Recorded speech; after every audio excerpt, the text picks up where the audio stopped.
বন্ধুরা, আমরা উপাত্ত আর তথ্য নিয়ে কথা বলেছি। এখন প্রশ্ন হল, এই উপাত্ত আর তথ্য নিয়ে কাজ করার জন্য যে বিশাল দুনিয়াটা আছে, সেটাই বা কি? সেটাই হল তথ্য প্রযুক্তি। ইংরেজিতে আমরা এটাকে বলি ইনফরমেশন টেকনোলজি বা সংক্ষেপে আইটি। খুব সহজ করে বললে, তথ্য প্রযুক্তি হল এমন একটা জাদু বাক্স যেখানে আমরা আমাদের সব তথ্যকে, যেমন সংখ্যা, লেখা, ছবি, সুন্দরভাবে গুছিয়ে রাখতে পারি, সেগুলোকে বিশ্লেষণ করতে পারি আর প্রয়োজনে এক জায়গা থেকে অন্য জায়গায় পাঠাতে পারি। আর এই সব কাজ করার জন্য আমরা যা যা ব্যবহার করি, যেমন কম্পিউটার, ইন্টারনেট, বিভিন্ন ধরনের সফটওয়্যার, এগুলোই হল তথ্য প্রযুক্তির এক একটা অংশ। মনে করো, তুমি তোমার সব বই খাতা আর খেলার জিনিস একটা আলমারিতে গুছিয়ে রাখো। যখন দরকার হয় তখন খুঁজে বের করো, বন্ধুদের সাথে শেয়ার করো। তথ্য প্রযুক্তিও অনেকটা তেমন। এটা একটা আধুনিক আলমারির মতো, যেখানে আমরা ডিজিটাল তথ্যকে গুছিয়ে রাখি, দরকার মতো ব্যবহার করি আর অন্যদের সাথে বিনিময় করি। তথ্য প্রযুক্তির কিছু বাস্তব উদাহরণ। চলো আমাদের দৈনন্দিন জীবনের কিছু উদাহরণ দেখি যেখানে তথ্য প্রযুক্তি কাজ করছে। ১. ব্যাংকে লেনদেন সংরক্ষণ। তোমরা হয়তো দেখেছ, ব্যাংকে গেলে কম্পিউটার ব্যবহার করে টাকার লেনদেন করা হয়।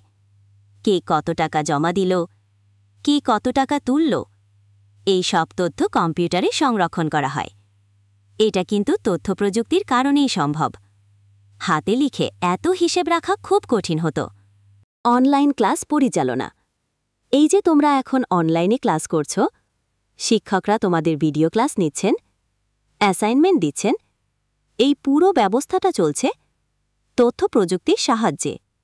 Internet, computer, laptop, mobile phone আর বিভিন্ন সফটওয়্যার ছাড়া এটা সম্ভব হতো না। ৩. হাসপাতালে রোগীর তথ্য সংরক্ষণ। হাসপাতালে যখন কোনো রোগী আসে, তখন তার নাম, বয়স, ইতিহাস হচ্ছে এই সব তথ্য কম্পিউটারে সংরক্ষণ করা হয়। এতে ডাক্তাররা খুব সহজে রোগীর সব তথ্য খুঁজে পান এবং সঠিক চিকিৎসা দিতে পারেন। এটাও আইটি ব্যবহারের কারণেই সহজ হয়। কিছু ঝুঁকি ও সচেতনতা।